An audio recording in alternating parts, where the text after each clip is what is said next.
Então, a nossa aula é sobre cromatografia. Continuando a aula passada, principalmente HPLC, a gente vai ver como que ela é útil aí, como que ela é simples a questão, tá? Aí é a foto de um cromatógrafo. Um cromatógrafo, então, ele vai ser essa caixinha. Sempre vai ter aí, ó, um frasco, uns frasquinhos, aonde você coloca o solvente. Lembrando que esse solvente é a nossa fase móvel, né?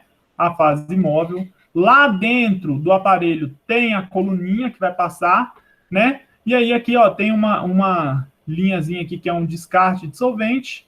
Tem uma outra linhazinha que vai lá para dentro do aparelho para o detector e para você saber qual que é a sua amostra pelo tempo de retenção que ela vai ficar lá, tá? Mas, basicamente, todos os HPLCs aí, isso daqui é o termo em inglês, né, de High Precision Liquid Chromatography, né? Todos os HPLCs, eles possuem aí um reservatório para fase líquida, uma bomba que tem que para bombear aquele solvente lá, um injetor, que a gente vai ver que é onde você coloca a amostra, onde a amostra é injetada, a coluna de separação, está escrito colina aqui, mas é coluna, e o detector, que normalmente, a maioria das vezes, pode ser massas, mas se for o mais barato, aí vai ser o UV-Vis, que é uma técnica que a gente já viu aí no começo do semestre, tá? Aqui tem aí, ó, o esquema dele bem desenhadinho, como se fosse, então, lá dentro, é isso daqui, ó, a gente tem os frascos, o reservatório com os solventes. Esses solventes, eles vão passar num desgasificador aí para não entrar gás, não entrar ar na sua coluna. Vão vir para uma vasilha aqui, né, onde eles vão ser misturados. Por que eles vão ser misturados? Porque você controla, quando a gente fala da fase móvel, né, a fase móvel numa cromatografia normal, ela vai ser polar ou apolar? Ela vai ser polar ou apolar? A fase móvel. Porque nós temos dois tipos de cromatografia, a gente falou na aula passada. Cromatografia comum, a normal, e a cromatografia reversa, né? Quando a gente fala da cromatografia comum, a normal, a fase móvel sua, ela vai ser apolar, tá? Mas essa polaridade não é assim, é apolar. Você consegue controlar um nível de apolaridade, você consegue misturar ela, solventes mais polares ou mais apolares ali, para controlar essa polaridade dela aí e fazer a sua substância correr mais ou correr menos pela sua coluna, tá? Então você pode misturar um solvente muito polar, por exemplo, de clorometano, com um solvente um pouco menos apolar, como por exemplo um acetato de etila, e aí você vai aumentar um pouco a polaridade, ela vai continuar apolar, mas menos apolar do que só o de clorometano puro, por exemplo, tá? Isso daí quando você tem a fase móvel apolar, porque lembra que a gente tem aí, ó, a fase reversa, né? Opa, a gente pode ter a fase móvel aqui, ó. Quando a gente tem a cromatografia de fase reversa, aí ela vai ser polar, mas também você pode controlar essa polaridade aí. Tudo bem? Tem até um videozinho, deixa eu mostrar o videozinho aqui, lembrei, que mostra muito bonitinho a diferença dessas duas fases aí, dois tipos de cromatografia. E a vantagem, lembra também, gente, que a vantagem de solventes polares aqui são menos tóxicos. Pensa aí, se você quiser, a água é um solvente polar, tá? Então, a cromatografia de fase reversa, a gente também já falou, ela é muito usada quando a gente fala de laboratórios aí, mais de 90% dos laboratórios de análise fazem uma cromatografia de fase reversa aí. Olha o videozinho como é que ele é, bem educativo. Ó, peguei nesse site aí, Simple Science, é bem bonitinho, tem vários experimentos, não tem som, né? E aí dá pra gente explicando aí, ó, ele vai mostrar a fase normal e a fase reversa, qual que é a diferença dessa cromatografia. Inicialmente, olha aí, a fase normal, como é que vai acontecer, né? Na fase normal, igual a gente falou, o solvente, ele é não polar, ou seja, só a fase móvel é não polar. Sua fase móvel é não polar, acho que foi a canetinha que ficou louca aqui. Sua fase móvel é não polar e a sua fase estacionária é polar aí, tá? O solvente vai passar aí, ó, Então, vai vir o fluxo de solvente, vai passar pela sua coluna, né? E vai aí gerar, depois vai carregar suas substâncias lá e vai gerar os resultados. Olha o da fase, aqui é o mostrando ainda como se fossem os átomozinhos aí, ó. Sílica, né, que é um normal aí, um composto normal usado na cromatografia. A sílica é um composto polar, né? Olha lá, o que vai acontecer? Um composto polar e um composto não polar, um composto polar e um composto apolar passando aqui pela sua coluna, ó. O que vai acontecer? O composto polar ele vai ficar mais preso à sílica, que é polar, enquanto o composto não polar vai andar mais rapidinho e vai sair primeiro, olha lá, ó. Então, o não polar ele anda mais rápido porque ele não tem atração pela sílica, porque ele é apolar, e o polar que vai ter atração pela sílica vai ficar mais retido e vai demorar mais para sair aí da sua coluna, separando assim essas duas substâncias. No início elas estavam misturadas aqui no começo, né? Agora vai mostrar a de fase reversa. Olha a de fase reversa, o que acontece?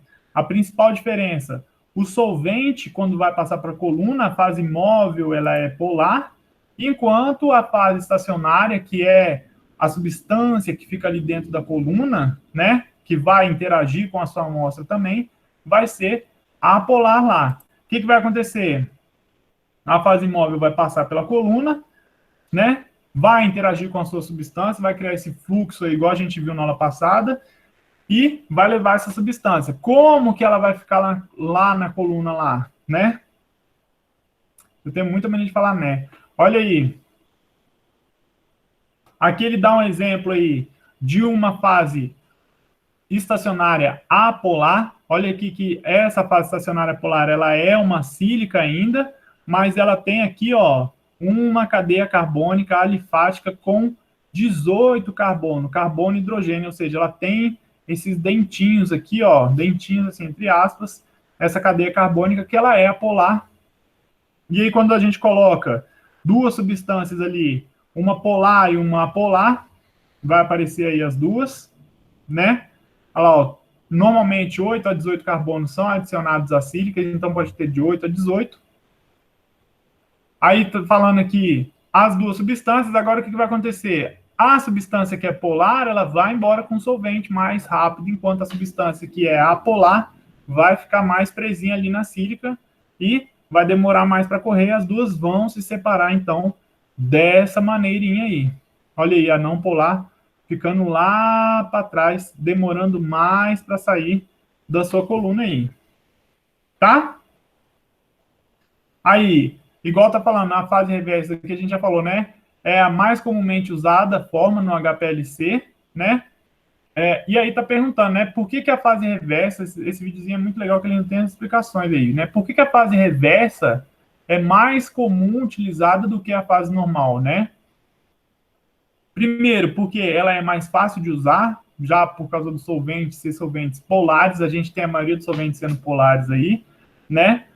Segundo ponto aí, ó, a fase reversa tem a fase estacionária hidrofóbica, né, que pode ser aplicada por uma grande quantidade de moléculas. Então, a fase estacionária, que é hidrofóbica, ou seja, que é apolar, ela funciona uma quantidade de moléculas a mais, né?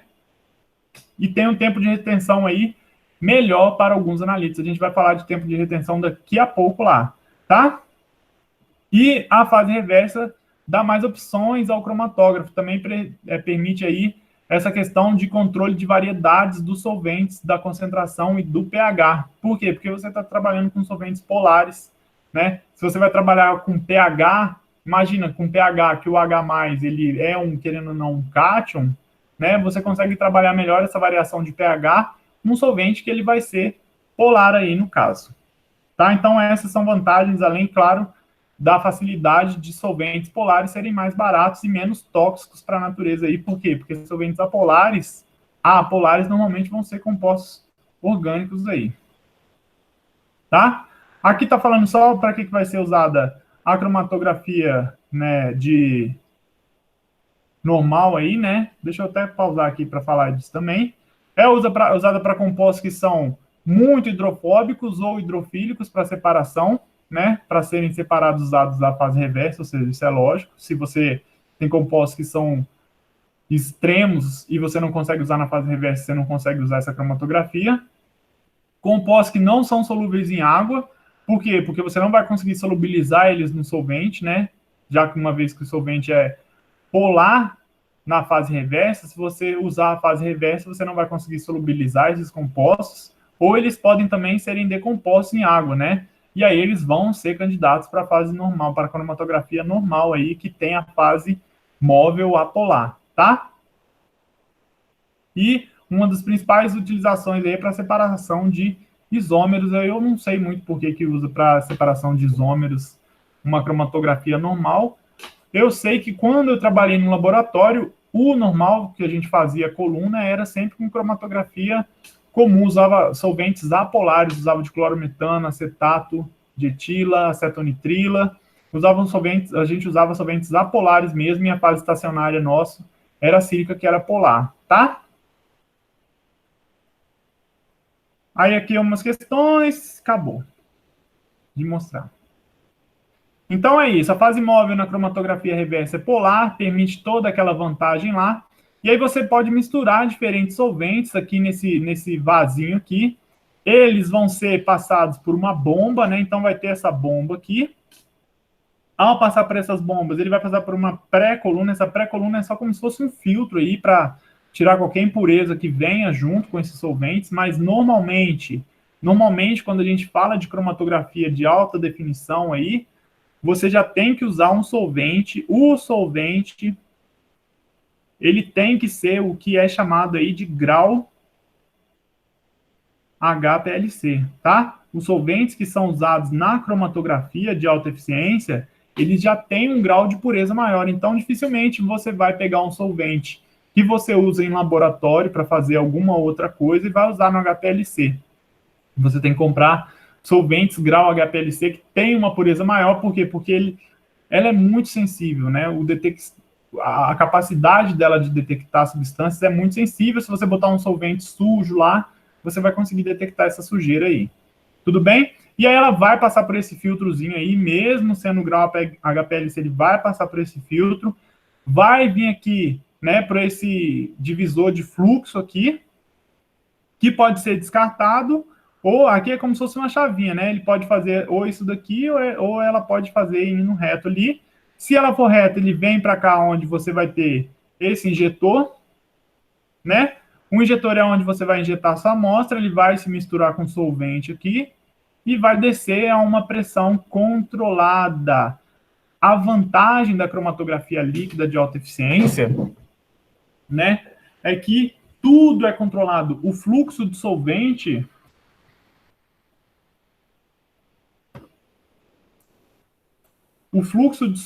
aqui nessa cromatografia, ele é totalmente controlado o tempo todo. A concentração, a mistura entre os dois solventes é controlada o tempo todo.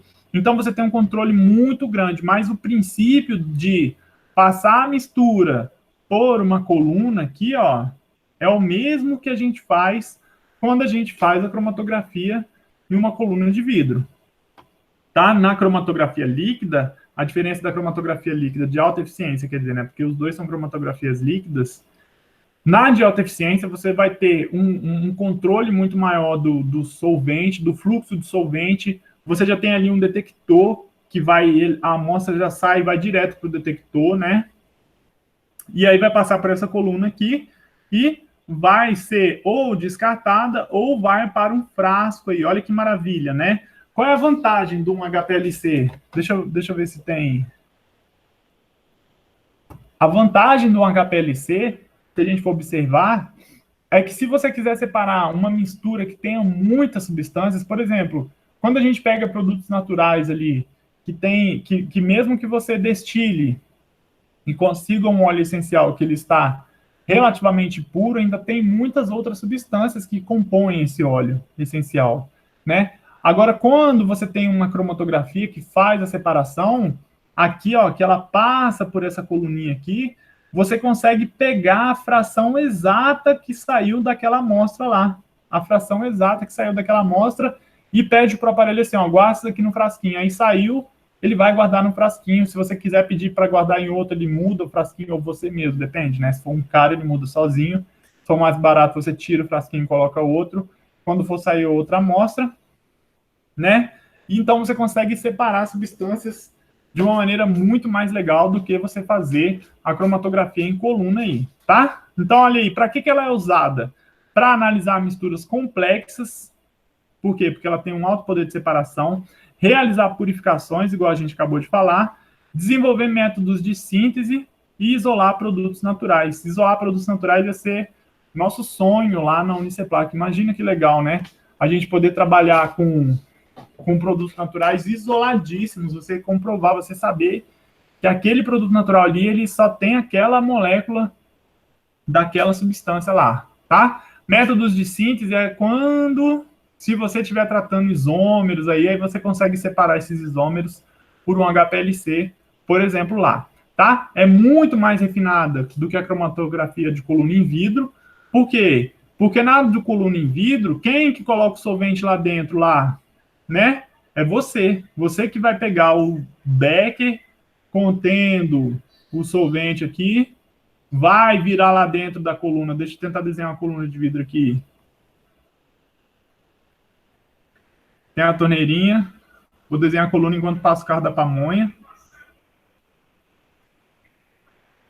Olha o carro da pamonha.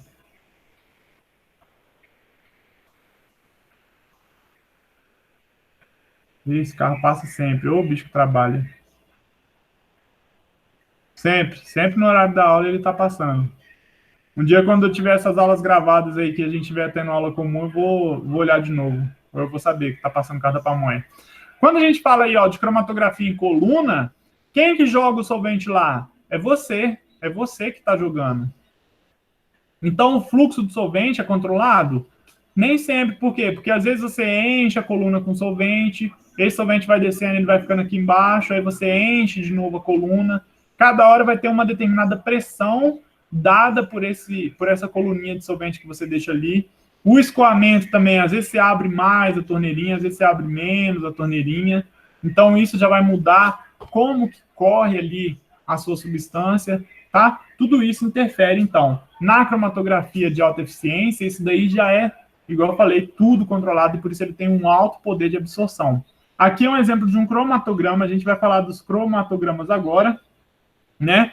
E olha aí, onde são separados os carotenoides do mamão. Ele consegue separar, olha aqui, gente, por tempo, ó. Primeiro ponto, quando a gente vê um cromatograma, a gente vê que a escala dele aqui embaixo é uma escala temporal. É uma escala temporal. Então, ele vai te dando o desenho daqui, ó, 0 minutos até... Quanto tempo o cara demorou para fazer o experimento aqui, ó? 60 minutos. Ele vai te dando todo o caminhozinho saindo, qual substância que saiu, qual substância que saiu primeiro, qual que saiu depois, tá? Tem um videozinho aqui também sobre cromatograma, que é bem legal, que eu tenho que colocar.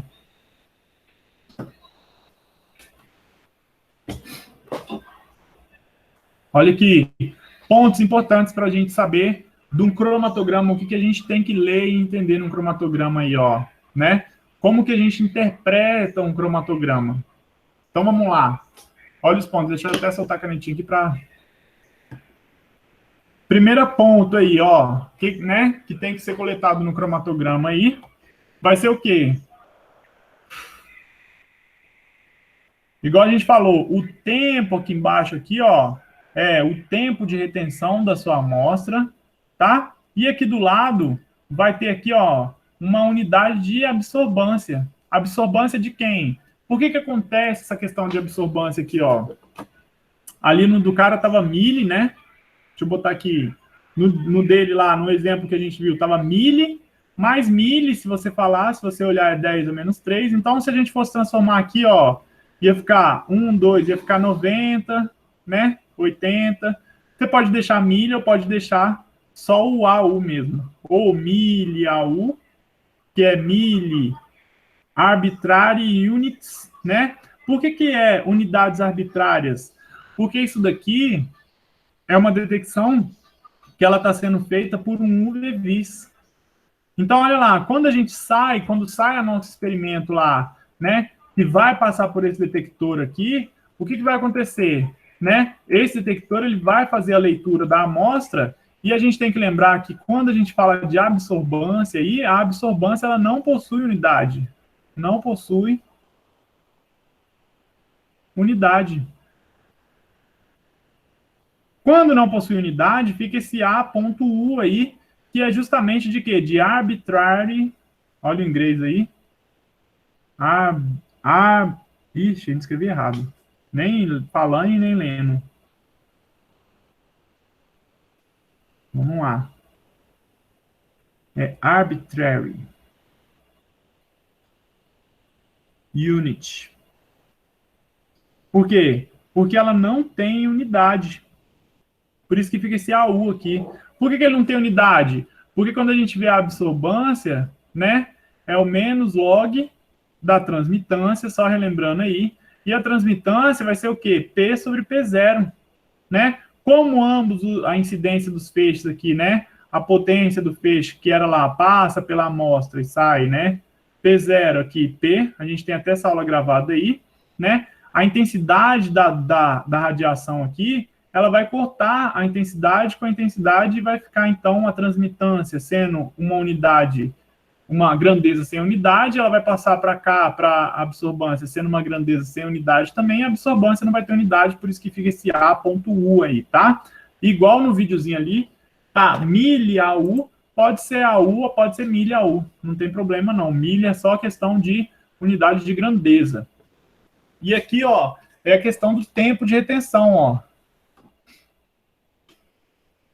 Aí, ó, ele está falando aqui que milha-U é determinado para determinar a concentração do odalito. O X representa o tempo de retenção. É o tempo que a amostra demora para sair. Olha aqui que bonitinho o desenho que ele coloca, ó. Ah, já passou. Não tem problema, não. Então, olha aí, ó. O tempo de retenção desse composto que ele dá aqui, do composto X, é quanto? 6 minutos. Do composto que a gente viu ali, ó, do mamão que a gente estava vendo, qual que é o tempo de retenção desse composto 6 aqui, ó? Qual o tempo de retenção dele? É só você olhar aqui para baixo, aqui, ó. 42 minutos. Esse aqui saiu, né? Tem o 4 aqui, ó. Esse daqui, o 5 saiu em 25 minutos. O 4 saiu o quê? Em 23, parece, né? 23 minutos. Cada composto vai ter um tempo de retenção. E é tão preciso a cromatografia líquida que, se você falar assim, ó, eu usei tal e tal solvente, depois eu vou passar uns artigos para vocês, mas é assim, ó, eu usei, por exemplo, vou colocar aqui, 2% de acetonitrila, não, de acetato, 98% de diclorometano, de diclorometano, isso aqui é 2 solventes misturados, tá? Eu misturei 98% de dicloro com 2% de acetato. Eu deixei numa coluna tal, se explicar qual é a coluna que você estava e qual é a pressão que você colocou para o solvente passar lá. Você tem esses tempos de retenção aqui, ó, o mesmo. Se a pessoa fizer esse experimento lá no Japão com os mesmos parâmetros que você ajustou no seu, esse tempo de retenção vai ser o mesmo. O que isso é legal? O legal é que muitos equipamentos de HPLC, eles já vêm alguns com um databank que ele sabe identificar a substância pelo perfil cromatográfico da substância lá. Então, ele vai conseguir te falar qual é a substância, sabendo do cromatograma dessa substância, ele já vai te falar assim, ó, essa substância aí é a substância tal, é a substância X, Y, Z, tá? Isso que é legal aí de um cromatograma e de um HPLC, ele é muito, muito, muito preciso mesmo. Olha lá, vamos continuar aqui então, o videozinho.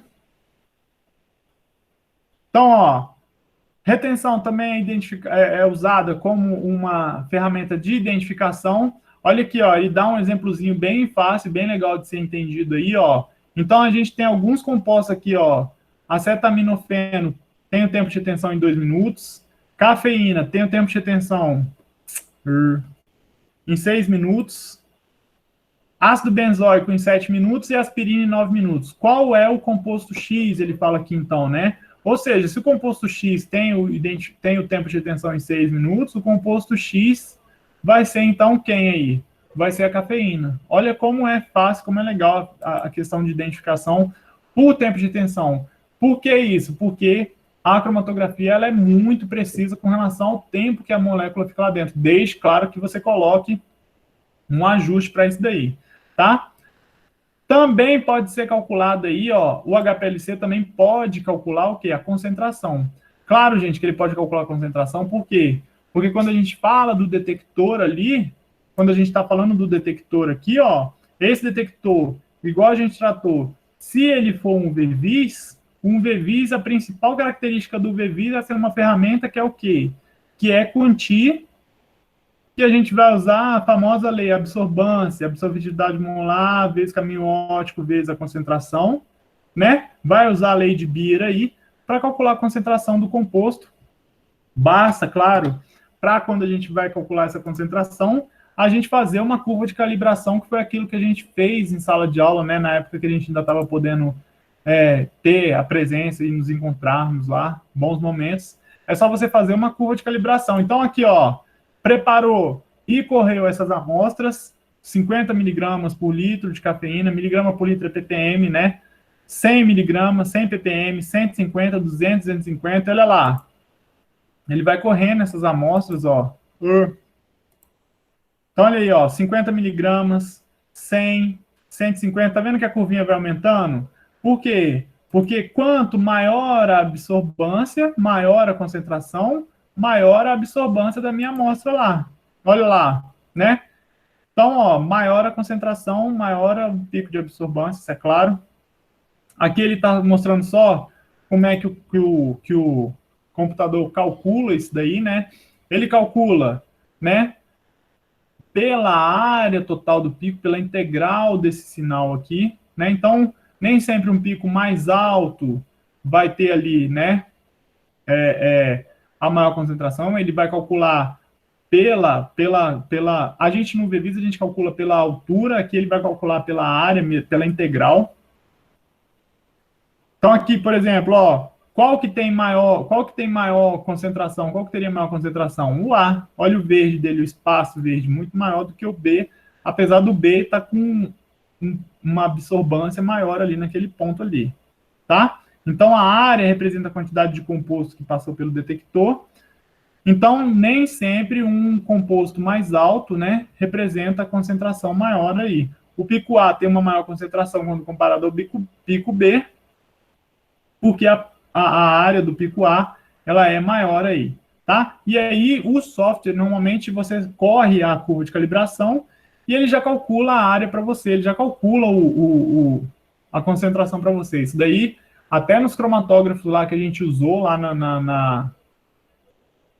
a gente chegou a fazer o experimento com permanganato? Fez, não fez? Mas o próprio cromatógrafo ele já faz para você esse cálculo aí mesmo, tá? Então, o equipamento que ele vai ter um cromatógrafo, o cromatógrafo que tem um HPLC, o cromatógrafo que tem um VVIS lá, ele já vai fazer esse cálculo aí para a gente aí, né? Olha o que ele faz, basicamente. Ele pega a curva de calibração, isso aqui é a curva de calibração, e ele coloca depois a sua amostra, que você vai fazer a amostra desconhecida, né? Aqui, ó, quanto que dá a área de cada pico, olha aí que bonitinho, ó, quanto que dá a área de cada pico, né? 50 miligramas, 100, 150, 200, 250, e aí você coloca a sua amostra aí, ó, né? O composto de concentração desconhecida X, ele vai cair aonde? Vamos ver onde ele vai cair. Caiu aí, ó. Então a gente já sabe que ele tá, a área dele tá entre 200 mil e 250 mil, ele está em 207.757. O computador só faz esse cálculo rapidinho e te dá, então, qual é a concentração daquele composto ali, né? Curva de calibração, a gente aprendeu até a fazer no papelzinho lá, bonitinho, né? A gente fez bonitinho a curva de calibração. E aí, ó, calculou a concentração em ppm do composto pelo cromatograma aí. Tá? Então, no cromatograma você consegue identificar a substância e ainda fazer a análise quantitativa, se você quiser. Tá? Aí aqui só está falando alguns pontos aí que você deve observar no cromatograma. Se está com o tempo de retenção correto, se tem alguma outra absorbância, se a linha de base está bem linearzinha aí, ó, que bonitinho igual ele está. Por quê? Porque se o cromatograma tiver com uma linha de base ruim, olha aí o cromatograma com a linha de base ruim, o que isso vai influenciar? O que isso vai atrapalhar? Né? Se a gente fosse falar, o que isso daqui atrapalha? Quando você vai, por exemplo, calcular a concentração dessa substância aqui, você não consegue, por quê? Porque a área aqui, ó, está prejudicada, ele não está calculando a área de maneira correta, ó. Ou o aparelho vai cortar aqui, ou ele vai tentar calcular a área inteira ali, enfim. Ele vai calcular a área de maneira errada. E se você tiver uma linha de base ruim, então, desse jeito aqui, você não consegue fazer uma análise quantitativa usando aí o seu cromatograma, tá? Então, sempre prestem atenção quando tem essa questão aqui, ó, se tiver o tempo aqui, você está observando um cromatograma.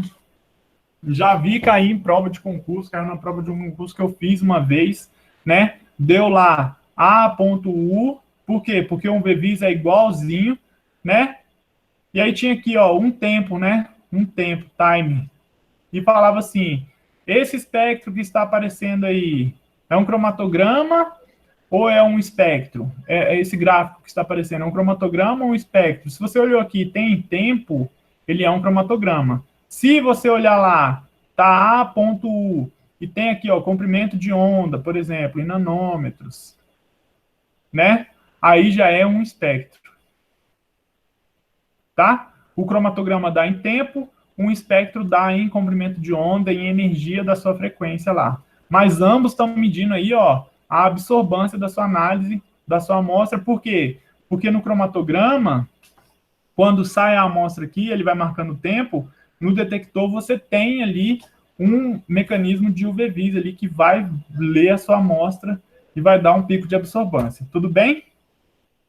De boa a cromatografia líquida?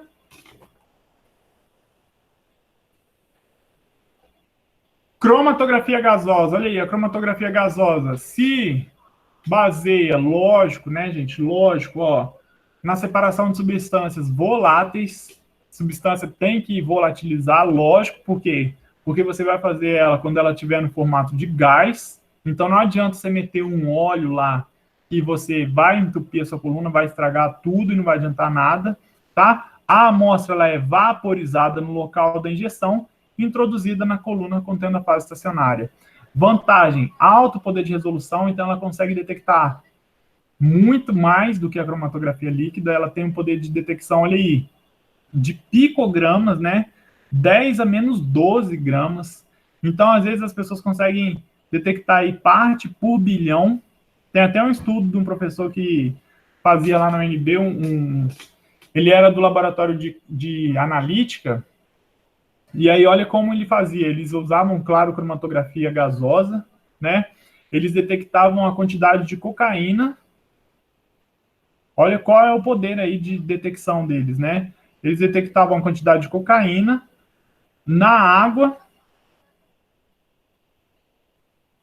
do esgoto.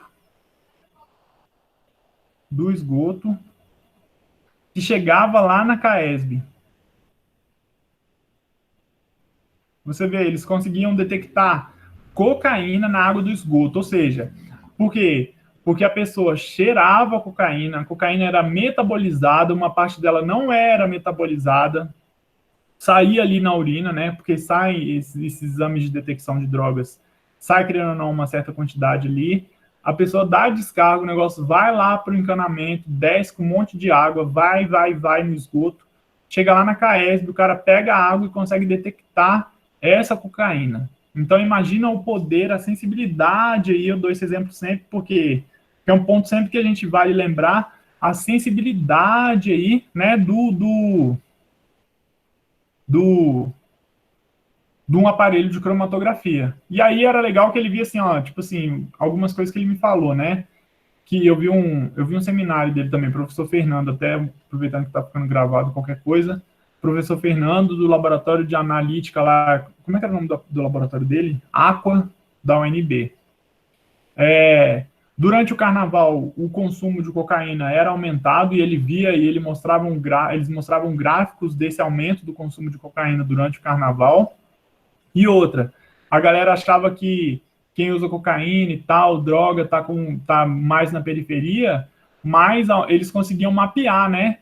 Eu não sei se eles pegavam diretamente na CAESB ou em que parte que eles pegavam, mas eles viam que o maior consumo de cocaína era principalmente no Lago Norte e no Lago Sul. Você vê que aí é uma coisa que a galera fala que está mais na periferia, mas quem consome aí são a galera mais abastada, a galera mais rica aí, né? Mas eles conseguiam, então, detectar cocaína que saía no mijo das pessoas, ia para o esgoto, eles conseguiam detectar através de cromatografia, tá? Claro, não era só pegar água e aplicar lá dentro, tinham várias coisas que eles tinham que fazer, juntar uma certa quantidade de água, mas era bem legal aí, tá? Ele precisa só de pequenas quantidades de amostra,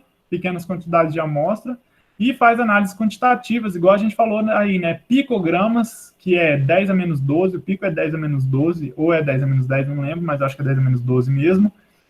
10 a menos 10 é angstrom, e microgramas, que é 10 a menos 6, aí, se você quiser, né? Desvantagem do HPL, da cromatografia gasosa, é que as substâncias têm que ser voláteis ou estáveis termicamente. Lógico, né? Não pode degradar. Se você tem que esquentar a substância, ela tem que ser esquentada para ela se tornar um gás, ela tem que ser volátil e ela tem que ser estável. Requer o preparo da amostra, lógico, também, porque como ele é muito sensível, a sensibilidade é uma faca de dois gumes, né? Porque se a sua amostra não tiver super pura ali para você detectar alguma coisa, vai sair aquela lixeira toda lá, vai sair um cromatograma totalmente cheio de pico, cheio de coisa que não tem nada a ver com o que você quer, tá? Tem um tempo e o custo elevado, então custa caro, tem que ter uma linha de gás, tem que ter mexer com gás, se vazamento já, encanamento já vaza água, imagina gás, que é uma coisa muito mais fácil de vazar, né? Então tem um custo elevado, você tem que comprar gás também, grau HPLC, você não pode usar qualquer gás, né? Vou usar o gás hidrogênio para empurrar a amostra ali. Você não pode comprar qualquer hidrogênio, o hidrogênio do cara do João que enche o balão ali na feira de exposição, você não pode colocar no seu HPLC, não vai adiantar, tá? E tem essa eficiência qualitativa limitada aí, tudo bem? Então, essas são as desvantagens, principalmente a amostra ter que ser termicamente estável aí, né? Então, aqui, ó, é basicamente como que funciona. Então, tem um cilindro de gás, normalmente esses gás devem ser inertes. Por que eles devem ser inertes? Porque eles não podem reagir com a amostra, né? Quando fala que é inerte, inerte tem a ver com o quê? Com não reage, né? Não reage facilmente. Mas é o mesmo esquema, ó. A gente tem um cilindro de gás, tem um controle desse cilindro aqui, dessa pressão. Vai ter ali, aqui ele tem ó, um filtrozinho ainda, né? Esse daqui tem um filtrozinho, aqui não mostra nem um filtrozinho. Vai ter onde você injeta a amostra. Essa amostra ela é injetada numa câmara que é esquentada nesse forninho aqui, o forninho Giovana, tá? Nesse forninho, a sua amostra vai ser volatilizada e ela vai lá para dentro da coluna, vai correr a coluna aí sendo empurrada, e aí o mecanismo de ação é o mesmo de uma cromatografia líquida. Qual é a diferença? Que agora você tem aí um gás que está empurrando a amostra, ela vai ter aquela fase estacionária lá, dentro da coluna, vai chegar no detector e vai sair esses dados. Esse detector aqui, você vê que esse processo aqui, ó, é meio quase da galera do Lost lá. Como é que era o nome do povo do Lost? Dos caras da ilha lá? Esqueci. Né? Olha aí, o gás tem que ter alta pureza, igual a gente falou, não adianta você pegar o gás de hidrogênio de encher balão e colocar lá, não vai conseguir, né? Tem que ser gases inertes, aí ó, tem alguns gases nobres aí, argônio, hélio, tem o hidrogênio e o nitrogênio que são mais baratos, né? E compatíveis com os detectores, tá? E hélio e nitrogênio são os mais usados, justamente, eu acredito, né? Por eles serem mais baratos, baratos entre aspas, que eu não sei o preço, mas não deve ser muito caro aí, não. Né? O filtro é aquele pedacinho que ele passa antes aqui, né? Tem que ter uma sílica gel ou uma peneira molecular. A peneira molecular aí, querendo ou não, existe no nosso cotidiano. Se você olhar, eu acho que eu tinha falado esse mês passado de peneira molecular com vocês, né? Aquela areiazinha de gato é uma zeólita, algumas areias de gato são zeólitas. É muito legal isso. O que ela faz, a areia de gato, né? Além do gato fazer xixi na areia e gostar de enterrar, ele tem essa mania, essas eólitas, elas captam, elas, é como se fosse uma estrutura, né? Deixa eu tentar desenhar aqui. Porra, nossa senhora, o negócio mudou o slide e ficou o desenho no slide. É como se ela tivesse um buraquinho ali, uma cavidade no meio dela ali, tá muito mal desenhado. Como se fosse uma caverninha, uma pedrinha com um buraquinho no meio, que lá dentro vai se encaixar perfeitamente a molécula que causa aquele mau cheiro. No caso do gato, é o que causa o mau cheiro do xixi do gato. Eu não lembro se é ureia, né? O gato tem uma quantidade de ureia muito grande na urina. E aí ela filtra isso daí. Isso, querendo ou não, é uma peneira molecular. Por quê? Porque a molécula ela fica presa ali, ela só deixa passar algumas outras moléculas, tá? A zeólita do xixi do gato é muito louco. Você é amônia, não é ureia, né? No entanto, que tem um experimentozinho que é muito legal, que você pega a amônia, cheira, tem um cheiro horrível, você joga a zeólita em cima, quando você cheira, tipo, não tem mais cheiro. Parece mágica, mas não é mágica, é peneira molecular, tá? E o controle de vazão aí tem que ter uma manutenção de vazão constante. Por quê? Porque o fluxo do gás, né? O fluxo do gás aqui, ó, esse fluxo do gás aqui, ele vai ser o cara que vai controlar a vazão do seu gás. Se ele ficar aquele que está funcionando e de vez em quando falha e está ruim, não dá certo também. Então, você tem que ter um equipamento muito preciso, você tem que ter uma precisão muito grande. Por quê? Porque ele é muito sensível, muito preciso. Então, você tem que ter tudo sendo totalmente controlado ali, tá? A cromatografia gasosa, olha a coluninha dela, como é que é aí, ó. Tem umas colunas que são aí, né? Essa daqui é chamada empacotada. Essa empacotada aí, ela pode ter uma fase estacionária polar ou apolar, né? Exemplo de polares aí, polifenóis, né? Fenol, lembra o que é um fenol, né? Fenol é aquele composto aqui, ó, aromático com OH. Então, pode ser polifenóis ou pode ser hidrocarbonetos saturados aí, pode ter uma intermediário, no caso de cetona. Então, você pode controlar a polaridade da fase estacionária. Olha aí, a largura dela aqui, ó, de meio a 5 metros. Então, elas são bem compridas mesmo. Por quê? Porque como é gás, vai demorar, tem que ser mais comprida para conseguir uma separação eficiente lá, né? Essa daqui empacotada tem de meio a 5 metros, e tem essas daqui que são capilares, né?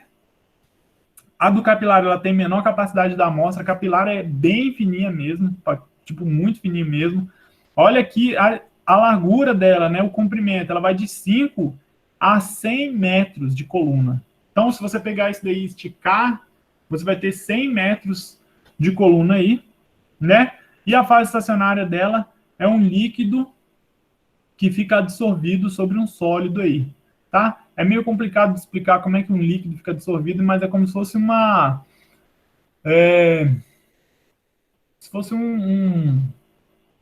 eu não sei, eu ia falar um gelzinho, mas não parece muito gel, não. Depois, qualquer coisa, a gente explica esse ponto aí. É meio abstrato, assim. Eu já coloquei uns vídeos no YouTube, depois, se vocês quiserem procurar aí fase estacionária líquida, tem explicando, mas fica parecendo que a fase estacionária é sólida do mesmo jeito, tá?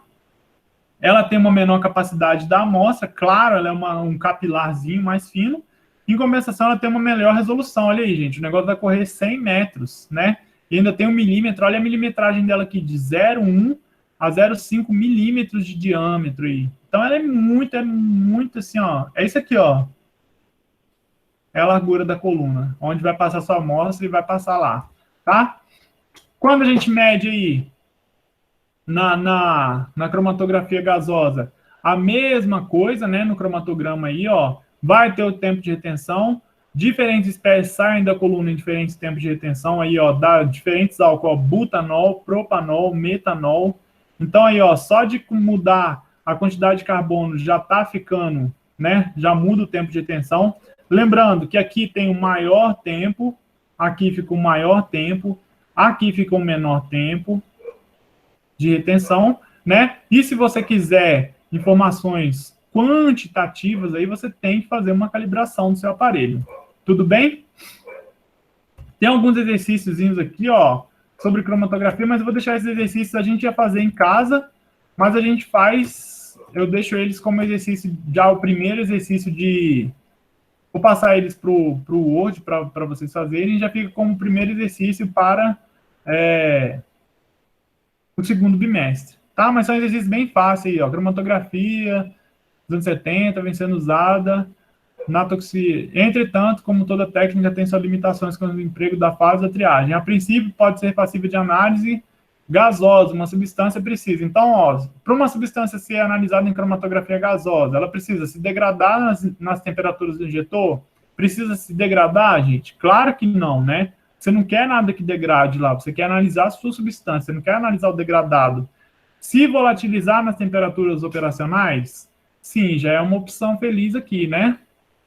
Olha aí, não contém nitrogênio na sua estrutura química, nada a ver. Imagina, vários compostos orgânicos possuem nitrogênios aí, né? Se as cromatografias são úteis, por exemplo, para análises de produtos naturais, e a gente tem aí os alcaloides, que é quase a maior classe de produtos naturais, como é que você não vai poder falar de nitrogênio em cromatografia? Não interagir com a fase estacionária, claro que ela tem que interagir, né? Se ela não interagir, ela vai passar reto, não vai separar nada, tá? Então, não interagir, não confunde interagir com reagir. Ela não pode reagir mesmo com a fase estacionária, mas ela pode interagir, né? E ser volátil e estável à temperatura ambiente. Não, não é a temperatura ambiente, é a temperatura que você vai trabalhar. Lembrando que na cromatografia gasosa aqui, ó, a gente tem o quê? A gente tem um forninho aqui, ó, que vai esquentar a sua amostra ali para ela passar lá. Tudo bem? Outro exercício, vamos fazer só mais esses dois. São quantos? Vou deixar só esse daqui que é mais complicadinho.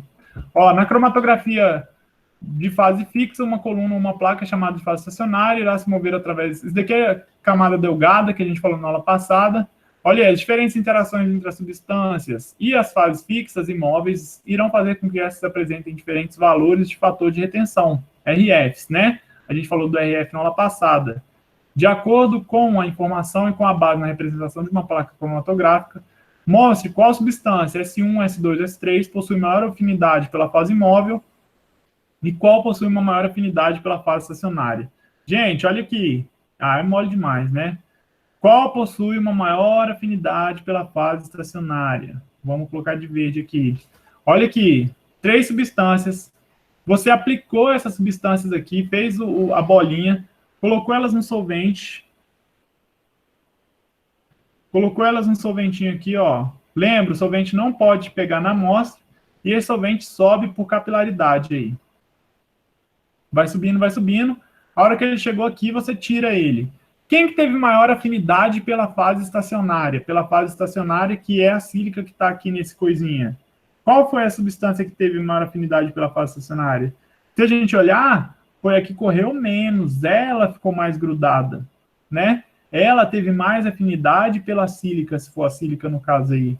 Por quê? Porque essa daqui correu mais, ó. Ela teve mais afinidade, essa daqui, ó. Se a gente for falar, essa daqui teve maior afinidade por qual fase? Pela fase móvel. Foi embora junto com solventes. Ficou lá na frente, né? Qual que teve maior afinidade pela fase estacionária? A S2. Se a gente for calcular, olha aqui, vamos calcular o fator de retenção da fase 2, RF, então, vai ser o quê? Vai ser o que a gente mediu aqui. Então, seria, sei lá, vamos colocar que aqui tem 3 centímetros e aqui correu 10. Não consigo fazer linha reta na mesa. 10 centímetros aqui. 10. Qual que vai ser o RF? 3 sobre 10. Ou seja, o RF dela é 0,3. Tudo bem? E o que correu mais? Qual vai ser o RF dela? Vamos supor que ela correu aqui, ó. Do ponto de aplicação até aqui, ela correu 8. Né? O RF daquela ali, da S3, o RF da S3 vai ser 8 sobre 10, que vai ser 0,8. Ou seja, ela tem um maior fator de retenção, ela tem maior afinidade pelo solvente. Pelo solvente. tá? Não confunde. Esse aqui eu até fiz importante porque não confundir, quem tem maior fator de retenção é quem corre mais. Quem corre mais tem um maior fator de retenção, tá? Fica parecendo, é porque essa palavra, para mim, na minha cabeça, engana um pouco. Fator de retenção é quem tem maior corrida. Quem corre mais tem um maior fator de retenção, não é quem fica mais preso. Não confunde isso daí, então, tá? A última questão aqui, falando de HPLC, é uma das técnicas empregadas nas análises toxicológicas, indica a alternativa que não apresenta como uma vantagem na aquisição deste equipamento. Olha aí. Qual é a desvantagem desse equipamento aí? Versatilidade. Ele é versátil? É versátil. Você consegue analisar um monte de amostras, né? Você consegue tanto por fase normal quanto por fase reversa. Você consegue analisar a amostra de planta, de síntese. Alta resolução? Tem uma alta resolução, sim. Boa sensibilidade também. Claro, não se compara com a cromatografia gasosa, que é muito maior. Dá resultado qualitativo? Dá resultado qualitativo. Baixo custo de aquisição do equipamento? Não tem baixo custo de aquisição. São equipamentos que são caros, tá? Por isso que a gente ainda não tem, mas um dia a gente vai ter esse equipamento aí e vai, meu irmão, fazer vários trabalhos muito legais, muito maneiros, tá bom? Então, a questão é só o custo dessas técnicas aí, que são caras, são um pouquinho mais caras aí, e por isso, às vezes, impossibilita aí algumas instituições de tê-las, tá? Então, é isso, a aula de hoje era sobre cromatografia. Esse daqui eu vou deixar para a gente fazer depois, vou passar para vocês uma listinha de exercícios depois. E o que eu tinha para falar é isso, falei igual uma maritaca aqui, mas eu acho que tudo que é importante, assim, mais importante sobre o HPLC e a cromatografia gasosa, a gente tocou no assunto aqui, né, com sensibilidade, com ter temperatura de de evaporação ali mais baixa, se volatilizar, de ser estável, de conseguir fazer uma análise qualitativa, como é que é fazer, e da aula mesmo, eu queria falar, é isso.